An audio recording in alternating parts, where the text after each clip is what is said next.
Hey y'all, I'm reading the Bible tonight and I'm in Mark chapter 11 and I get down to verse 28 and I have a little chuckle and wanted to give you a brief synopsis on what the chapter is about so that you can understand why I laughed a little bit.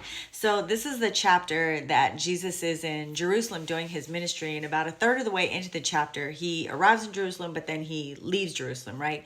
So in verse 15 it says, when they arrived back in Jerusalem, Jesus entered the temple and began to drive out the people buying and selling animals for sacrifices. He knocked over the tables of money changers and the chairs of those selling doves. Now you can imagine that the religious leaders at the time, when they hear Jesus is coming and he's just like creating havoc and chaos in the temple where they're trying to make money and make a living and everything, Jesus is like, this is so disrespectful. I can't even understand why people would even do something like this. And there's a whole bunch of theology behind why why the temple has even turned into the marketplace, but that's not why I'm making this post. So anyhow, we get down to verse 18. When the leading priests and teachers of religious law heard what Jesus had done, they began planning how to kill him, right? So then the rest of the chapter goes on, and then we get down to verse 27.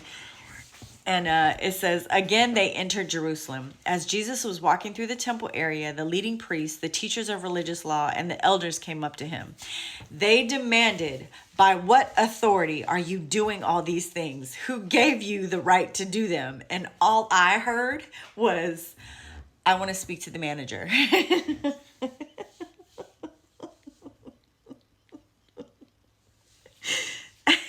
Y'all, ain't nothing new under the sun.